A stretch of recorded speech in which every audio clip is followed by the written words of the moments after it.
ये आगे लिखा था मेघनाथ महादेव, तो हम इधर घुस गए। ये सामने मस्जिद आ गई। नर्मदे हर।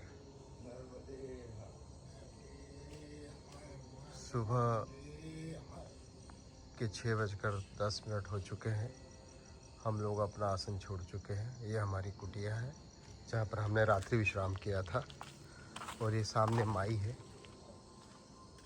शांत, एकदम शांत अवस्था में माई। और माई के तट पर रात्रि विश्राम का आनंद ही कुछ अलग है। अब हम लोग जो उद्देश्य लेकर निकले हैं कि जिस आश्रम पे रुकेंगे उसकी साफ़ सफाई और बाथरूम, वाशरूम, शौचालय की साफ़ सफाई का हमने मन में संकल्प लिया है। अभी हमने यहाँ महाराज जी से वाशरूम के लिए, क्लीनिंग के लिए क्लीनर और ब्रश लिया है और हम जा रहे हैं।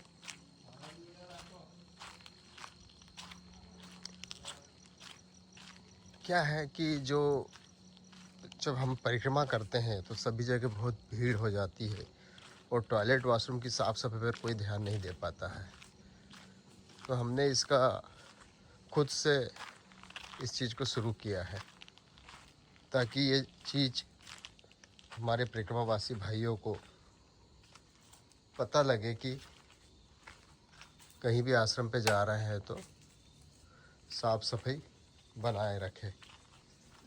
हमने एक वॉइस रिकॉर्डर भी साथ में रखा है, जिस आश्रम पे जाएंगे वहाँ पर लगा के, ताकि वो मैसेज करता रहेगा, बार बार बोलेगा वो कि आपको साफ़ सफाई रखना है, वाशरूम गंदा ना करे, इस टाइप से। इधर कुर्सी पे रखो ना सेंस, उसको बॉटल थैली के यहाँ रखो, इधर दूर रखो। पहले हाँ डाल दो सब दूर। वो जो वाल है ना उस पर भी डालना है। बाथरूम को भी धोएंगे अपन।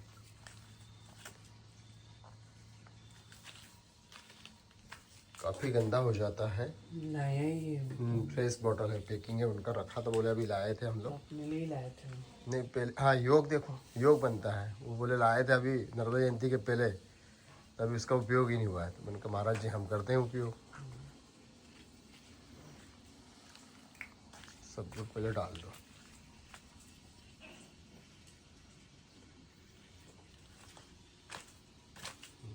ऊपर ऊपर ऊपर जो गंदा गंदा दिख रहा है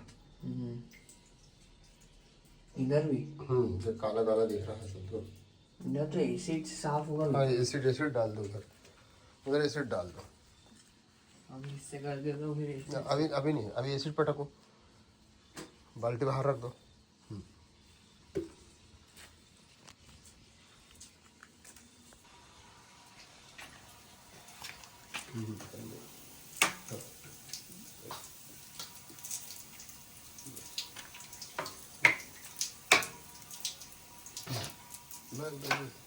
ज़्यादा नहीं ये है ना, चलो कोने पे काला काला दिख रहा है, बस होने दो उस पर साफ। इधर बटन रख दे, इधर दूर थोड़ा सा।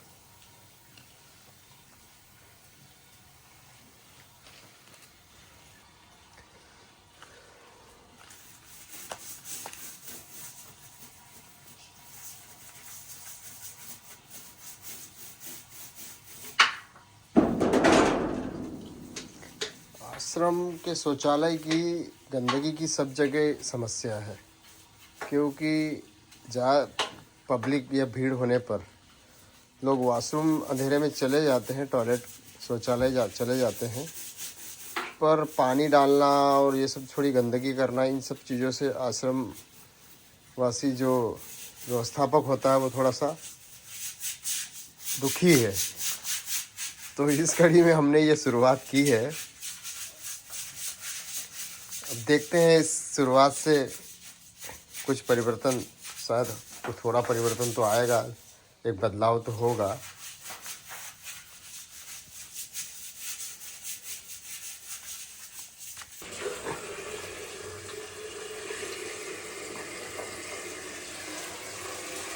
आज चमकी बाथरूम, लेटरिन बड़ी गंदी थी यार।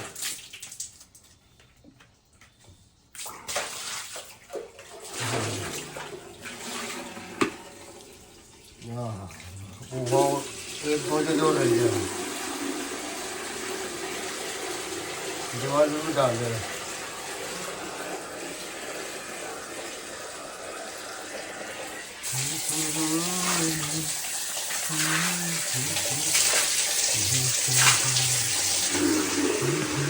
एकदम क्लियर साफ।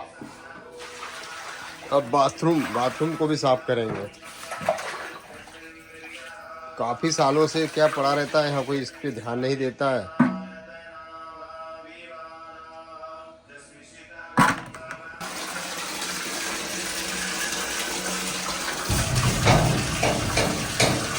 बाथरूम स्नान करने की जगह है, ये भी थोड़ी गंदी थी, सोचा इसको भी बढ़िया अच्छे से क्लीन कर दे।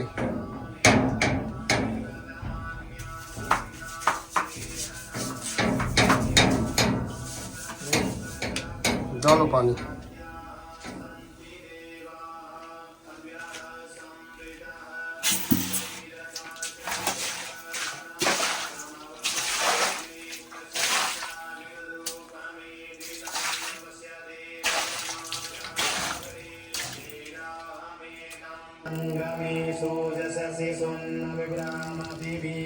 लेटरिन बाथरूम साफ कर के आ गए हैं।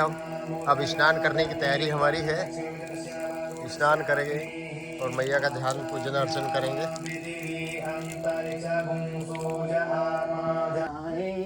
समर्पयामि च्युतं केशवं राम नारायणं कृष्ण दामोदरं वासुदेवं भजे। श्री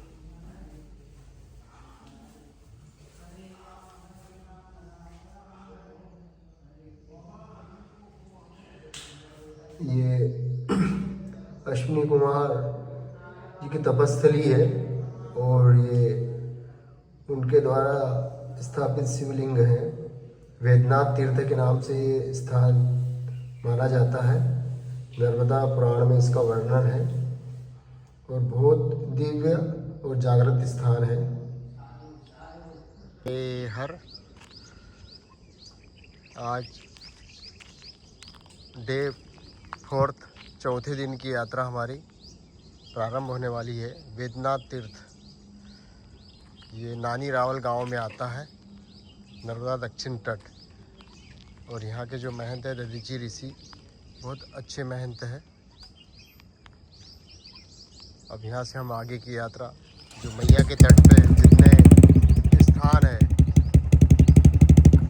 नर्मदा पुराण के अंतर्गत जो आते हैं, उनके दर्शन करते हुए हम आगे निकल रहे हैं। नर्मदे हर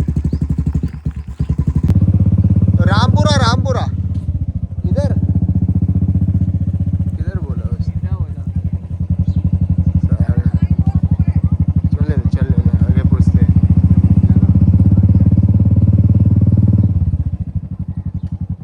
भैया जी नर्मदे हर रामपुरा जाना था, सीधा यहीं जाएगा। 2-3 किलोमीटर के आगे रास्ता ये जाना वो गणेश्वर महादेव, रामपुरा। हाँ रामपुरा, ठीक है। नर्मदे हर हम रामपुरा में हैं। रामपुरा के तट पे भोमेश्वर महादेव है। ये जो भोमेश्वर मतलब उस युग में एक प्रथम भीम थे, मतलब जो महाभारत कालीन भीम नहीं, उनसे पहले कोई भीम थे, प्रथम भीम बोले जाते हैं उनको। उनके द्वारा स्थापित ये स्थान है। हम वहाँ पहुँच रहे हैं और काफ़ी प्रसिद्ध स्थान है, काफ़ी भीड़ है यहाँ पर।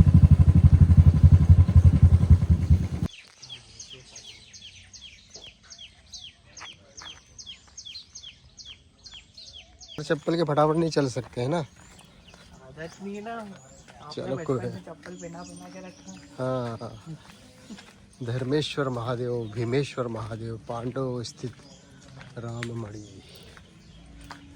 ये मैया आ गई, माई आ गई, नर्मदा मैया की जय हो, माई की। हर प्रभु जी नर्मदे हर।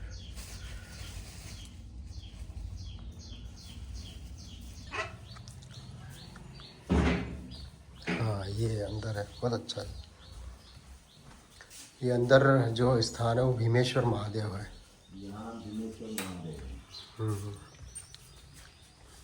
चलो अद्भुत शंभो। कहते हैं ये भीम जी द्वारा स्थापित शिवलिंग है, भीमेश्वर महादेव बोलते हैं इन्हें।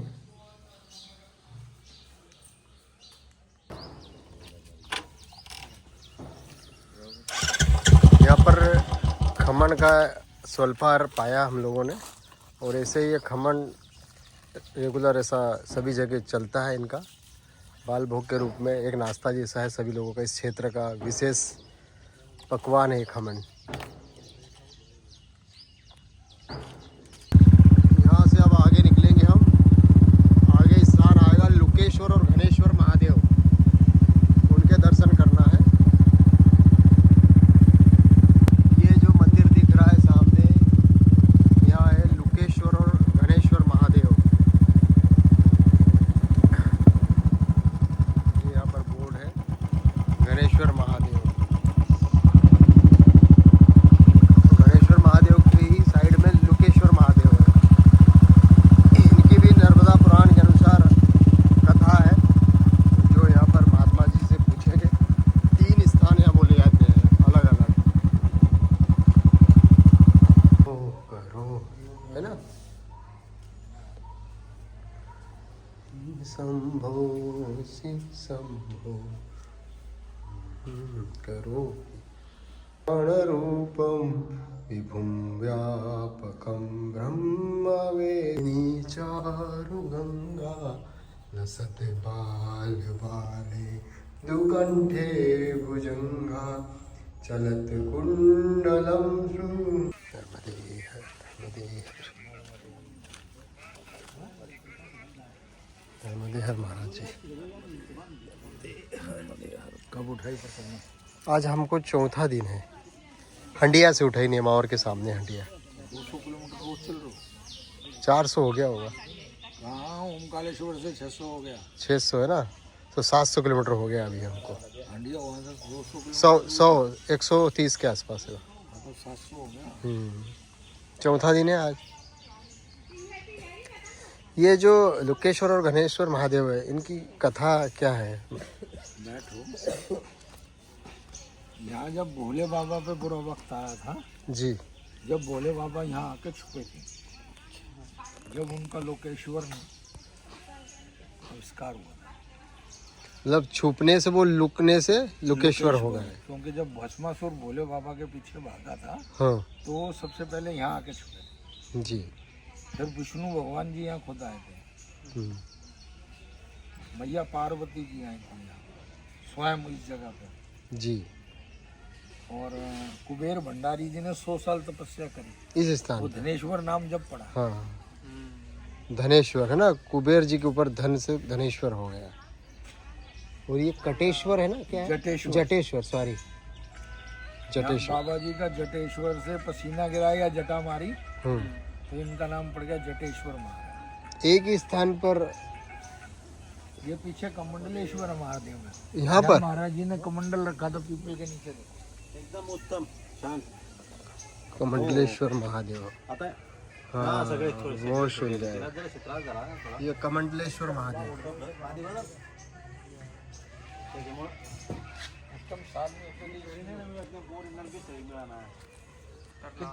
कितनी बार ऊपर नीचे हो गया होगा, पर नाम इसका 70 साल रिकॉर्ड में है। 70 लाख साल पुराना। बहुत प्राचीन स्थान है ना, नर्मदा पुराण रेवाखंड में है इसका। पूरी परिक्रमा में सबसे दिव्य स्थान है, जहाँ भोले बाबा स्वयं आए।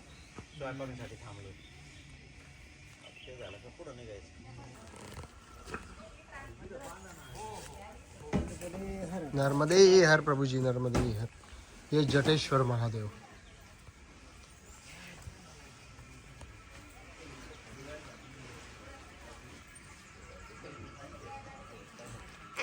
शिव शंभो शिव शंभो शंभो करो कि सब संभव शिव शंभो शिव। यहाँ लोकेश्वर महादेव, धनेश्वर महादेव और जडेश्वर महादेव और कमंडलेश्वर महादेव के दर्शन करने के बाद आगे हम निकलेंगे। आगे गोपालेश्वर महादेव है, उनके दर्शन करेंगे। मतलब ये जो भूमि चल रही है यहाँ पर पूरे नर्मदा जी के तीर्थ है। यहाँ शिव जी के स्थान, सारे स्थान है और जागृत स्थान है और चैतन्य स्थान है, प्राचीन स्थल है। रेवा का नर्मदा पुराण में इनका उल्लेख है। बड़े सुंदर स्थान है और शिव जी की जो यहाँ पर चेतना है हर स्थान पर महसूस की जा सकती है। हम ये मंगलेश्वर महादेव आ चुके हैं। मंगल पृथ्वी के पुत्र हैं। उन्होंने यहाँ आकर 100 वर्ष तपस्या करी है। उसके उपरांत शिव जी का मंगलेश्वर नाम का शिवलिंग की स्थापना उन्होंने यहाँ पर करी थी। ये मंगलेश्वर महादेव, इनकी तपस्या से प्रसन्न होकर शिव जी ने इन्हें दर्शन दिए थे और वर मांगने को कहा था। तब मंगल जी ने, प्रभु अगर आप हमसे प्रसन्न है, भद्रनाथ को कहा कि प्रभु अगर आप हमसे प्रसन्न हैं तो मुझे ग्रहों में स्थान मिले, आपके चरणों की भक्ति मिले, मेरे हृदय में सदैव बनी रहे आपकी भक्ति। शिव जी ने उन्हें तथास्तु कहकर ये वर दिया। जिस दिन चतुर्दशी मंगलवार को पड़े उस दिन यहाँ के दर्शनों का बड़ा महत्व है। अंगार चतुर्थी को पूजन करने, दान और ब्राह्मण भोज कराने से ग्रह पीड़ा शांत होती है। ये है श्री मंगलेश्वर महादेव तीर्थ, प्राचीन नर्मदा रेवा खंड में इसका उल्लेख है। मंगलेश्वर महादेव प्राचीन मंगलेश्वर महादेव।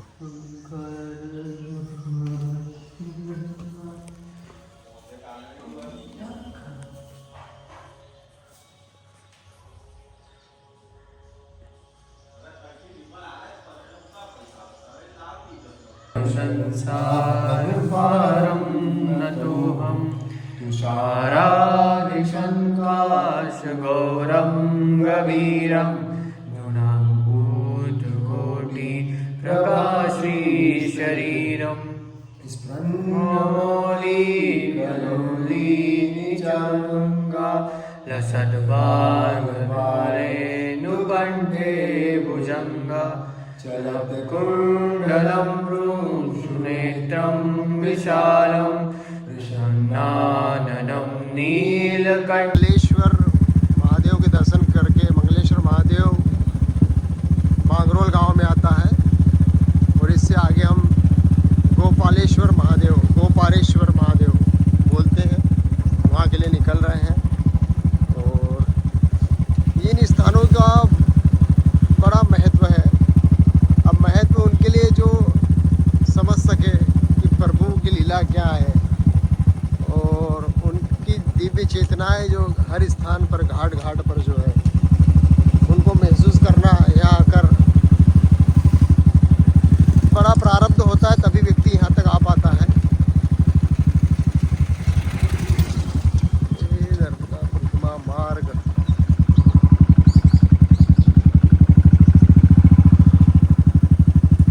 इधर केले की खेती बहुतायत में है। पूरी खेती केले की है, सबसे ज़्यादा केले की खेती हो रही है। बात तो है कि यहाँ के लोग बड़े किस्मत वाले हैं कि हर गांव में तीर्थ है। मतलब भोलेनाथ के तीर्थ है, जैसे हमारे यहाँ उज्जैन, ओंकारेश्वर, ऐसे बड़े बड़े जो तीर्थ है वो ऐसे ही यहाँ पर नर्मदा खंड में, नर्मदा पुराण में जो तीर्थ बताए गए वो सारे तीर्थ गुजरात में हम जिधर जा रहे हैं सब जगह बड़े किस्मत वाले लोग हैं जो नर्मदा के तट में और ऐसे तीर्थ के पास में और ऐसे तीर्थ के गांव में रह रहे हैं। और हम एक है जो हर तीर्थ को ढूंढ ढूंढ के दर्शन करने आ रहे हैं। तो सब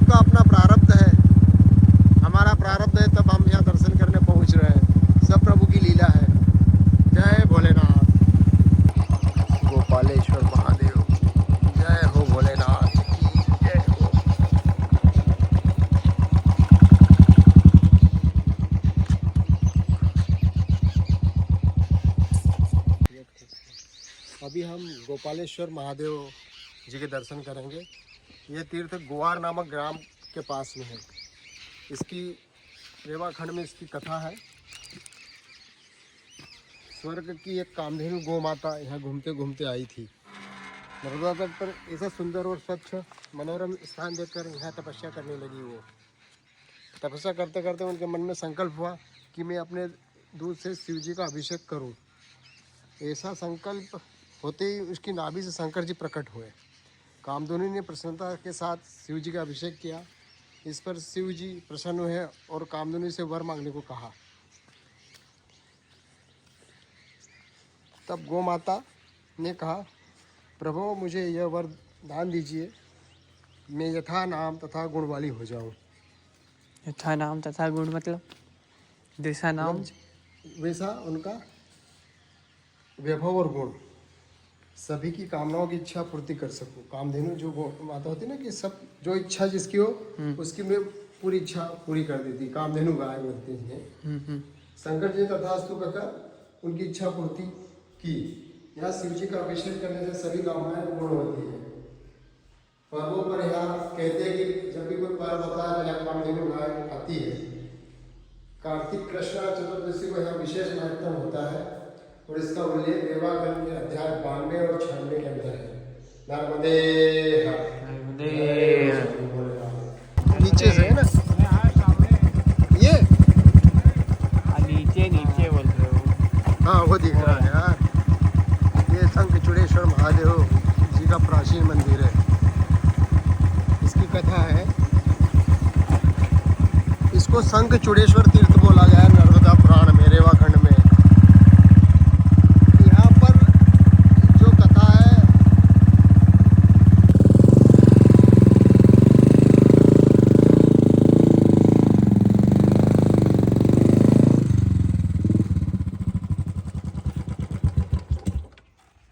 हम आ गए शंखचूड़ेश्वर महादेव। प्राचीन मंदिर है और गुप्त मंदिर कह सकते हैं इसे आप। बहुत कम लोग आते हैं। अब ये नर्मदा माई के बिल्कुल तट पे है। मैया जी आ गई हमारी। जय हो माई रेवा।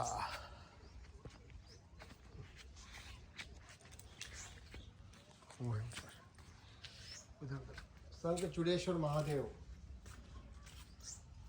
इस मंदिर की जो कथा है वो ऐसे है कि ये शंखचूड़ नाम के एक नाग थे। उन्हें यहाँ पर शिव जी की हजारों वर्ष तक तपस्या की थी और उनके नाम से ये शिवलिंग की स्थापना हुई है। और यहाँ पर शिव जी को घी और दुग्ध स्नान का अभिषेक का बड़ा महत्व है। और कहते हैं कि अगर सर्पदंश से किसी की मृत्यु हो जाए तो उनके पितरों का तर्पण करने से यहाँ अकाल मृत्यु के दोष से मुक्ति मिलती है। यह है शंखचूड़ेश्वर महादेव। नर्मदे हर किया ना तब नया लगाया। और पुराना शिवलिंग ये है। हाँ पुराना वो है, वो दोनों ये दो क्यों है, आप कैसे समझे नहीं? पहले से है पुराना, बहुत सदियां हो गई। शंखचूड़ेश्वर बोलते हैं इसको। हाँ शंखचूड़ामणि और शंखचूड़ेश्वर, उसको सीमा पुराना कथा आती है। नर्मदे हर हमारे मित्र जी।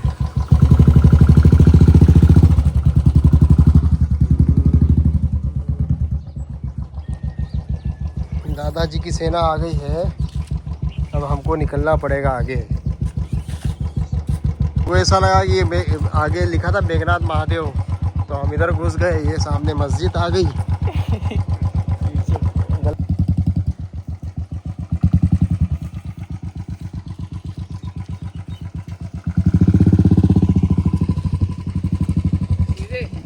मेघनाथ महादेव बोलते हैं, रावण की गुप्त स्थली बताते हैं इसको। बहुत सुंदर प्राचीन मंदिर है ये।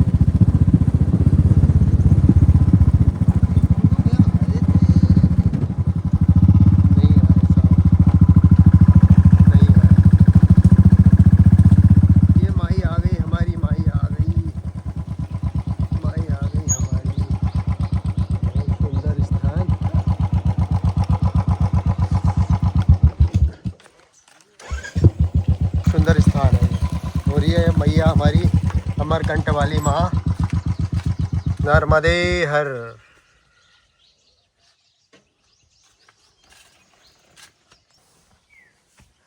अरे प्यारी प्यारी बिल्ली के बच्चे।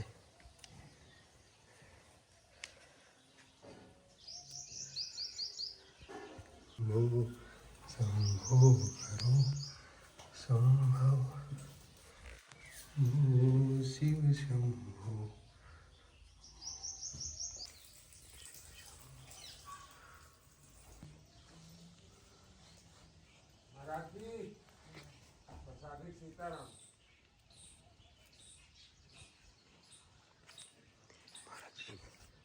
प्रसादी पालो प्रसादी। जी प्रभु जी। बच्चे क्यों गिरा दी?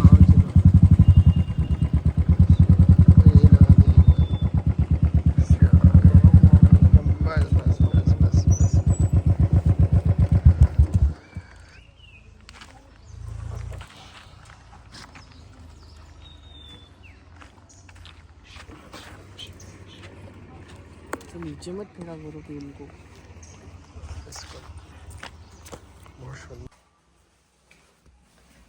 श्री हनुमंतेश्वर महादेव।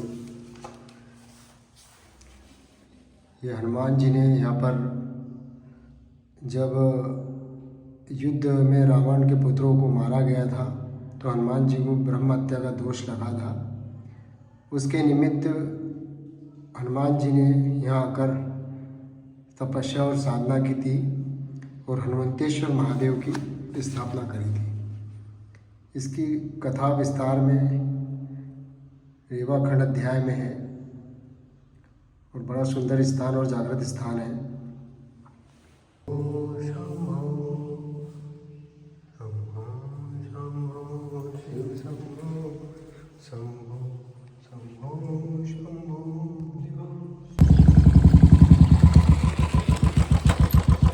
आगे निकल गए थे जो बांदरिया ग्राम से हम थोड़ा सा आगे निकल गए, जबकि बांदरिया ग्राम और उसके आगे 3-4 जो अच्छे अच्छे तीर्थ हैं वो छूट रहे थे। तो हम थोड़ा सा रास्ता गलत चले गए तो वापस जा रहे हैं बांदरिया।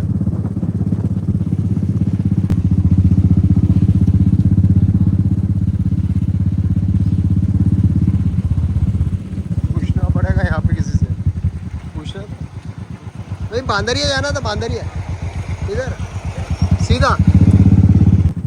बांदरिया गांव में श्री वशिष्ठ आश्रम वेदनाथ महादेव मंदिर पास में। वानर सेनाओं की तपोस्थली। चलो वानर सेना। हाँ, राम जी की वानर सेना। सबको पाप लगा था ना, ब्रह्म हत्या का दोष लगा, सबने आगे तप करा इधर।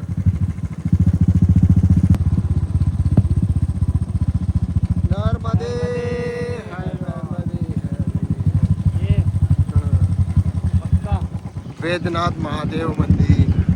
हाँ श्री वैद्यनाथ महादेव। बैजनाथ पड़ा है। इधर से कौन सा नंबर ऊपर है? वेदनाथ हाँ है ना। क्या इसकी कथा का क्या है? इसमें लिखा हुआ है, मतलब फिर ये नहीं, वही आपको कुछ अलग पता है? कुछ नहीं, आइडिया? और मेरे पास में कुछ होता नहीं, ये सब जल गया। ऐसा। हाँ छोटे छोटे हम थे, जल गया गर्मी के अंदर। इसको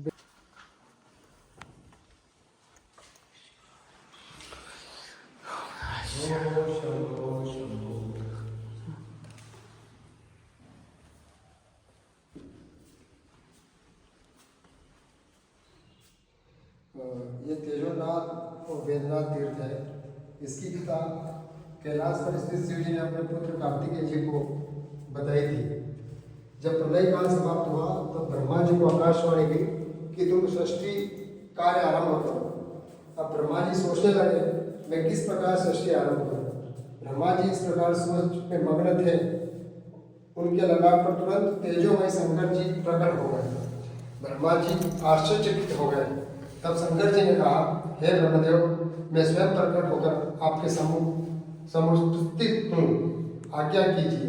यह अगर शंकर जी रोने लगे तब ब्रह्मा जी ने कहा, तुम उत्पन्न होते ही रोने लगे, इसलिए तुम्हारा नाम रुद्र होगा, तुम सृष्टि करो। ब्रह्मा जी के ऐसा कहने पर रुद्रदेव ने अपने समान 500 करोड़ रुद्र गण उत्पन्न किए। ये विकराल वेश वाले परस्पर लड़ने लगे। तब ब्रह्मा जी ने कहा, रुद्रदेव दया करो, ऐसी रौद्री सृष्टि से क्या नहीं चलेगा, कार्य नहीं चलेगा, यह आपकी ही सृष्टि है। तब ब्रह्मा जी ने पृथ्वी की रचना की, जिससे समस्त चराचर सृष्टि उत्पन्न हुई। ब्रह्मा जी के ललाट से जो तेज प्रकट हुआ, वे ही तेजोनाथ के नाम से संसार में विख्यात हुए। नर्मदे हर हे। हम लोग फिर वापिस तेजोनाथ वेदनाथ महादेव के दर्शन करके फिर गलत रास्ते पे चले गए थे। मतलब कुंभकेश्वर जाने का रास्ता है, कुंभकेश्वर महादेव जाना है हमको। वो उधर से शॉर्टकट जाना चाहा तो फिर हमको किसी ने आवाज़ भी दी थी कि गलत जा रहे हो। फिर कम से कम 1-1.5 किलोमीटर आगे जाने के बाद फिर वहाँ से किसी ने बोला हमको कि आप वापस यही गलत आ गए हो। वो रास्ता नहीं है, वो है सीधा, पर उधर जाने का बाइक का रास्ता नहीं है।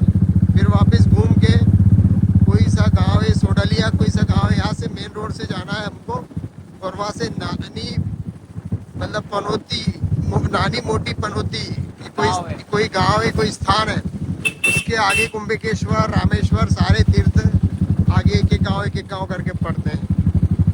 ये जो मार्ग है, जो तट पे हम चल रहे हैं ना, यहाँ पर लगभग ये मान के चलिए कि 25 से 40 किलोमीटर के अंदर कम से कम 25-20 एक तीर्थ स्थान तो है जिनका नर्मदा पुराण रेवा खंड में उल्लेख है।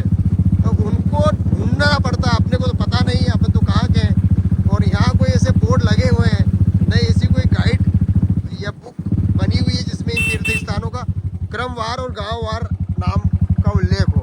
इसलिए ढूंढ के पूछ के जाना पड़ता है, इसलिए थोड़ा भटकना हो जाता है, इधर उधर गलत चले जाते हैं। बहुत सारी बातें ऐसी होती कि एक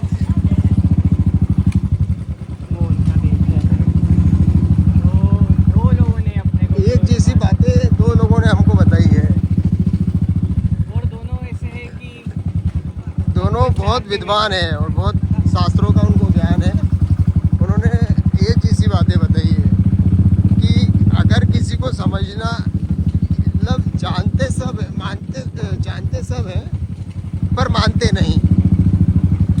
मतलब शास्त्रों में इतना उल्लेख है, हर चीज़ का बताया हुआ है, इतने सारे शास्त्र पुराण ग्रंथ सब में एक एक चीज़ अंडरलाइन करके बताई गई है, पर हम जानते हैं पर मानते नहीं, बस इसलिए हम परेशान होते रहते हैं। लेवल बढ़ाने के लिए मिला है। हाँ, बस उनका ये कहना है कि ये जो मानव जीवन मिला है ना, ये आपका लेवल कौन से सेंस में वो भी समझाओ। लेवल मतलब कि आप परमात्मा की तक पहुंचने का लेवल, परमात्मा के समकक्ष पहुंचने के लिए मनुष्य जीवन मिलता है। तो यहाँ पर अपनी ग्रेड बनाइए। अगर आप उस लेवल पे काम नहीं कर पाएंगे तो आपको 1000 बार जन्म लेना है, फिर मरना है। इस जन्म में पूरे कर्म मत बनाओ, और जो कर्म पिछले जन्म के वो भोगो, और भगवान का नाम इधर कहते ना, पुनरपि जन्म पुनरपि मरणम, बस यही बात है। मतलब जीव को बार बार जन्म लेना पड़ता है, फिर मरना पड़ता है। तो हमें अपने इस मनुष्य जीवन काल में खुद को संयमित करना और पाप मुक्त होकर दिनचर्या का पालन करना है। बहुत मुश्किल तप और साधना है, पर जितना कोशिश कर सकते हैं करें, इससे लेवल बढ़ेगा। नहीं, ऐसा नहीं होगा कि आपको स्वर्ग लोक मिल जाएगा आपका लेवल बढ़ेगा बस।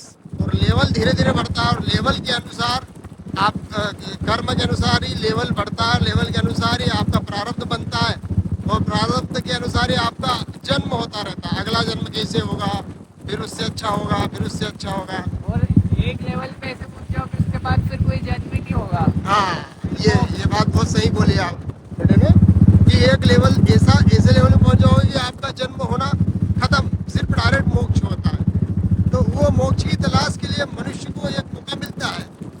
और अब क्या है कि भौतिक सुविधाओं में, विलासिता में ऐसे डूब जाते हैं कि सब चीज़ें भूल जाते हैं। पर क्या होता है कि जब ऐसी हम आध्यात्मिक यात्राएं शुरू करते हैं, तब हमें इन चीज़ों का पता चलता है और हम उसके बारे में सोचते और समझते हैं कि यार ऐसा होता है, ये जन्म क्यों मिला है।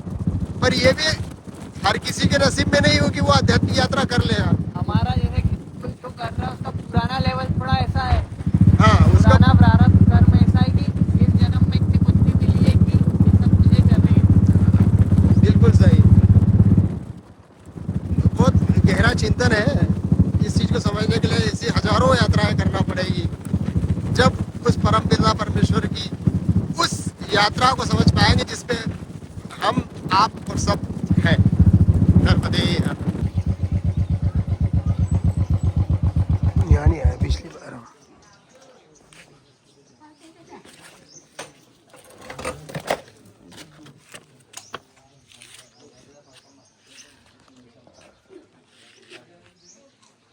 कुंभकेश्वर महादेव श्री शनिदेव। बड़ा पेड़ देखा था, बड़ा पीपल वाला वही जगह, वो जो ऊपर वो हाँ वही अरुणाचलेश्वर त्र्यंबकेश्वर ऊपर है, ऊपर है वो टेकरा पर समाधि के बगल में। ये कुंभेश्वर महादेव स्वयंभू शिव जी, वो भी आगे आएगा रामेश्वर। हाँ रामेश्वर जाके है नहीं, बाकी है। नहीं अभी इधर ये जाके रामेश्वर ये गांव में है, मेघनाथ भी ये गांव में है। वहाँ पे सुग्रीव जी ने तपस्या करी थी। वांद्रेश्वर वो वांद्रेश्वर है। महादेव है, शिव का मंदिर है। हाँ वहाँ हाँ पैदल ही चलो। हाँ। अभी हम कुंभकेश्वर आ चुके हैं। ये शिव जी सॉरी ये शनि देव की तपस्थली है, तो शनि जी का भी मंदिर है यहाँ पर।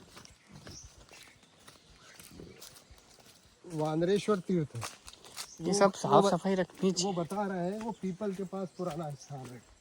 बांदरों के राजा सुग्रीव जी ने तप किया था, बताते हैं। वो स्थान दिख रहा है ना, वो वहाँ पे जो दिख रहा है छोटा शिव जी का स्थान है। वो भगवान शिव की उन्होंने आराधना करी थी अपनी वानर सेना के साथ में। क्या है, रावण का वध राम जी ने किया था, तो उनका जो ब्रह्म हत्या का दोष सुग्रीव जी और उनकी सेना को भी लगा था। जाने का रास्ता तो जब रावण का वध करके भगवान राम पुष्प विमान से अयोध्या को आने लगे, तब मार्ग में उन्होंने नर्मदा जी के दर्शन करके तेजोनाथ तीर्थ की बड़ी प्रशंसा करी थी। तेजोनाथ तीर्थ जो वेदनाथ जो अपन दर्शन करके आए थे, तब वानर राज सूर्य ने ब्रह्म हत्या के पाप से निवृत्त होने के निमित्त यहाँ घोर तपस्या की और सभी वानरों ने मिलकर वानरेश्वर शिवलिंग की स्थापना की। यहाँ पर यहाँ के दर्शन करने से समस्त कामनाएं पूर्ण होती है। इसका उल्लेख रेवाखंड के 101 अध्याय के अंदर है और हम उन्हीं का दर्शन करने जा रहे हैं। क्या है कि जो नर्मदा तट में जो ये गुजरात प्रदेश में है, सारे तीर्थ किनारे पे है। अंदर जाना पड़ता है, पूछना पड़ता है। बहुत सारे लोग जानते नहीं, जो जानते हैं वो मानते नहीं। जो जानते हैं वो मानते नहीं, पर बता देते हैं कि वो उधर है। तो ढूंढ ढूंढ के आना पड़ता है, समय भी खर्च होता है, रास्ता भी भटक जाते हैं। तो जल्दी वाले जो परिक्रमा में होते हैं कि जिनको जल्दी होती है, वो लोग शायद यहाँ आ पाएंगे, क्योंकि अब ये यात्रा हमारी हम 50-60 किलोमीटर चल पाएंगे आज पूरा दिन। इन तीर्थ स्थानों के दर्शन करते करते जाने में समय लगता है। अब यहीं पर मैया का एकदम तट है, किनारे पे है माई हमारी। तो वानरेश्वर को हम ढूंढ रहे थे। वानरेश्वर तीर्थ कहाँ है, वानरेश्वर तीर्थ कहाँ है? वानरेश्वर तीर्थ ऊपर है।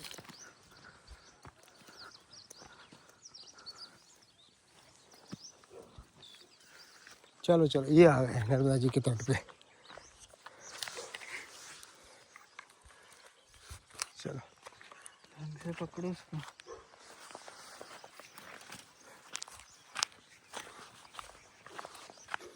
इधर ये कुंभकेश्वर और ये वानरेश्वर के लिए हमको पैदल जाना पड़ रहा है। वहाँ वीडियो देखेंगे, चप्पल ही गोली तो पता नहीं क्या होगा। अरे ऐसा ही है यार।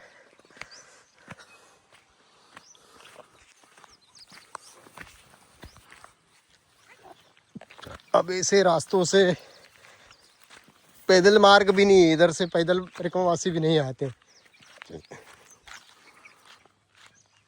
ये मैया अमरकंट वाली हमारी बिल्कुल उसके तट पे है। वानरेश्वर तीर्थ। राजा सुग्रीव जी और उनकी सेना ब्रह्म हत्या से मुक्त होने के लिए यहाँ पर उन्होंने तप और साधना की थी। महाराज जी के साथ 8th क्लास में एक दिन की परिक्रमा गया था मैं। वो एकदम ऐसे केरल वाले महाराज जी जो आए थे तब, तो ऐसी फीलिंग हुई क्या? नहीं थे, ऐसे रास्ते में से गए थे। हाँ, किनारे किनारे चलते थे वो ज्यादा। और वो भी नंगे पाँव चल रहे थे परिक्रमा, तो उनके बार बार उनके पैरों में कांटे चुभ रहे थे, निकाल रहे थे। तुमको याद है? हाँ। ये झंडिया क्यों लगा रखी बताइए? फसल के हिसाब से कुछ है यार, अरहर तुअर है या अरहर। चलो किसी ने साफ सफाई करी है यहाँ पे। ये है वानरेश्वर। हाँ, तोड़ लो ये फल और एक चढ़ा दो। देखो पुराना शिवलिंग, पुराना एकदम लग रहा है। उठाओ से। ये गुप्त स्थान है, इसको वानरेश्वर तीर्थ बोलते हैं। और ये जब हम कुंभेकेश्वर आते हैं, कुंभेकेश्वर ही बहुत कम परिक्रमा से आती है क्योंकि वो सीधा रास्ता निकल जाता है। और यहाँ से आप देखेंगे ये कुंभेकेश्वर महादेव दिख रहे हैं हमको। कुंभेश्वर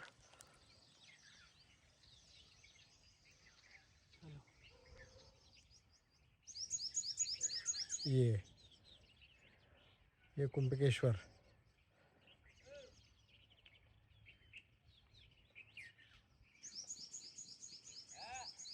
और यहाँ आ जाते हैं अपन।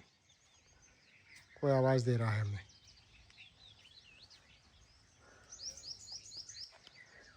नर्मदे हर।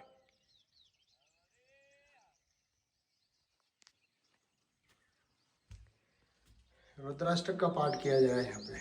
बहुत सुंदर, अद्भुत है, प्राचीन और गुप्त स्थान है यहाँ पर।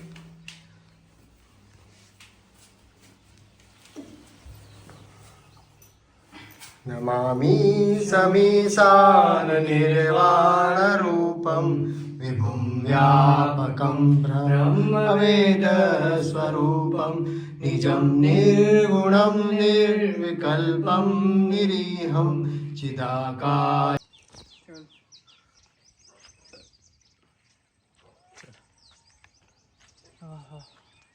कितनी सुंदर जगह पे यार। कांटा चुभ गया प्रभु जी। चलो थोड़ा देख के चला। अरे हाँ ठीक है यार, इतने छोटे मोटे कांटे। चलो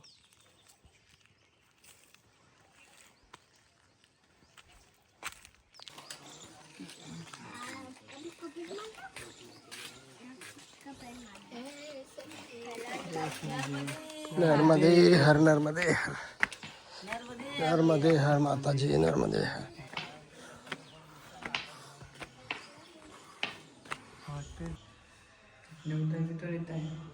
प्राचीन मंदिरों के पूरा पत्थर का मंदिर है। कलर किया हुआ है बाद में। प्राचीन मंदिर है कुंभेकेश्वर महादेव।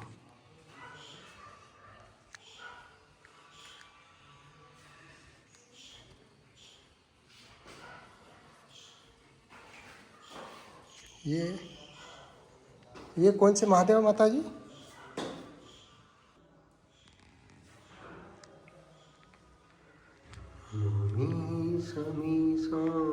निर्वाण रूपम विभुं व्यापकं ब्रह्मवेद स्वरूपम निजं निर्गुणं निर्विकल्पं। हाँ, इधर 5वां चौथा है, चलिए 3 है 4, उधर पंचकुबेर बोलते हैं उसको, 5वां अंदर है। ये पंचकुबेर। हाँ, कुबेरेश्वर। एक ये है। हाँ, बैलेंस हो जाने। बैठ गए? हाँ, मेरे पैर देखना। धूल से पूरे घेस, ये धूल का घेसा है, उसमें गाड़ी फंसती है। जटिल मार्ग है थोड़ा सा। ये भी गुप्त स्थान है, समझ लीजिए आप। हर कोई नहीं यहाँ पे आ पाता है, ढूंढ ढूंढ के आना पड़ता है। जो तीर्थ है मैया के तट पे। ये आ गए हम।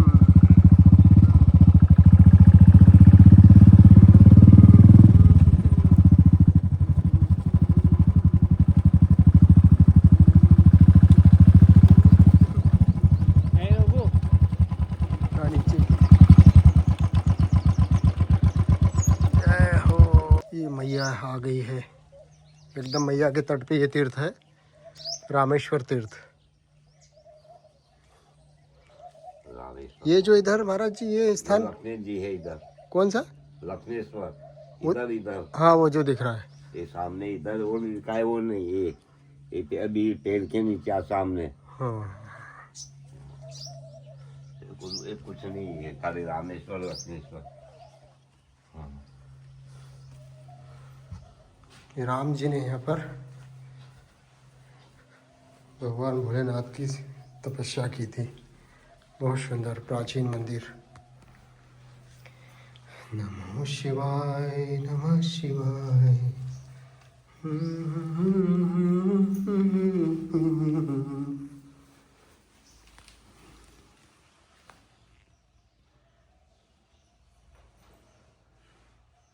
ब्रह्म हत्या का पाप।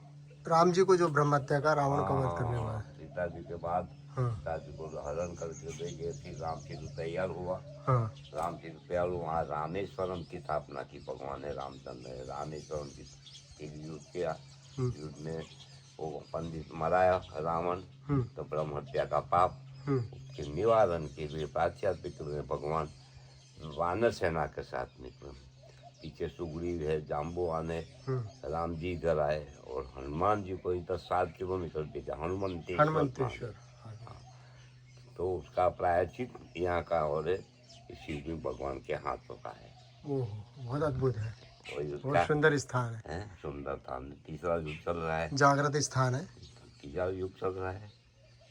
शिवलिंग भी ऐसा है, इसमें तो ऐसा है। और वो जो है वो लक्ष्मण जी के हाथ का। लक्ष्मण जी है। लक्ष्मण जी का पोखरियों क्या है वो शास्त्रों में बताया नहीं, खाली उसका रहता है अपन होगा। हाँ। पुराने जो होगा तो उसमें होगा। हाँ। पुराने जो है ना अभी नए नए निकले हैं ना उसने कई बुला दिए है निकल उसको। और पश्चिम के रामेश्वर महादेव बोला जाता है अपने रामनाथ को। ठीक है प्रभु जी। नर्मदे हर। नर्मदे हर जी। जय हो भगवान, जय हो। आपकी यात्रा मंगल। पोइचा के लिए निकल रहे हैं। पोइचा स्वामीनारायण मंदिर का बड़ा स्थान है। उनके दर्शन करके फिर आगे पूर्तिकेश्वर महादेव और वहां से आगे निकल के परिक्रमा तट पे निकल जाए। ये पोइचा ग्राम में यहाँ पूर्तिकेश्वर महादेव है। आगे आगे पूर्तिकेश्वर महादेव।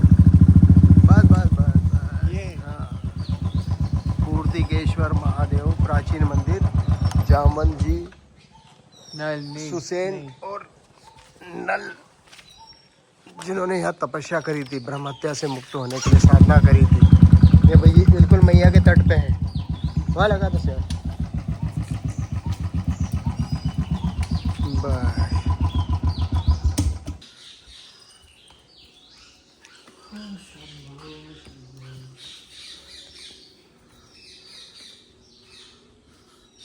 चल चल चल चल अंदर चलो फटाफट।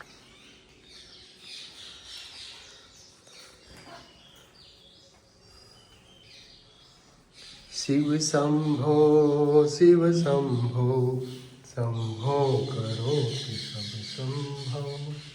शिव शंभो पूर्तिकेश्वर महादेव है। यहाँ पर सुसेन, जामवन जी और नील जी ने मिल के यहाँ भगवान की साधना करी थी। तब किया था ब्रह्म हत्या के दोष से मुक्त होने के लिए। तो ये 3 शिवलिंग की स्थापना हुई है, 2 और वो 3 एक ही स्थान पर तीनों ने मिल के एक साथ किया था। प्राचीन मंदिर है ये, बहुत पुराना मंदिर है ये।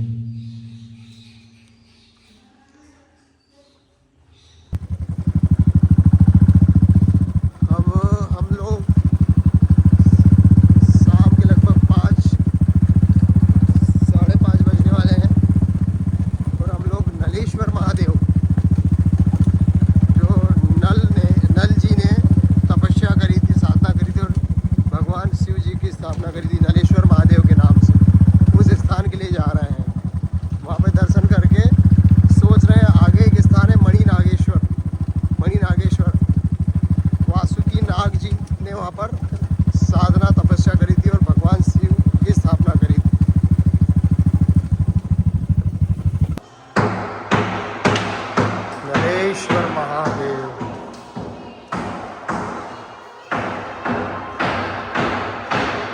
नल भगवान द्वारा यहाँ पर शिव जी की तपस्या और साधना की गई थी और नलेश्वर महादेव के नाम से उन्होंने ये स्थापना की थी। नलेश्वर महादेव की जय। नर्मदे हर। मणि नागेश्वर के लिए। हाँ, इधर यही समस्या है, गुजरात में नर्मदे हर कोई नहीं बोलता है। आप बुलवाओगे तो कब कोई बोल देता है, कोई बोलता ही नहीं। और जो माई की महिमा है ना, गुजरात में नहीं है जितनी एमपी में महाराष्ट्र में है। जो भाव है, इधर से गाड़ी है ना उनकी कि नहीं आई? अलग तो ऐसे टायर तो ऐसे ही दिख रहे, इधर से गाड़ी है ही उनकी।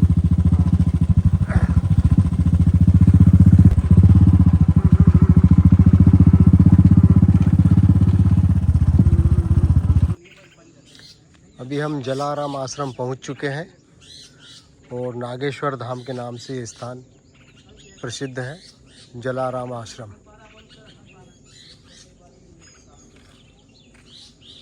करंज नदी का संगम है यहाँ पर माई के साथ।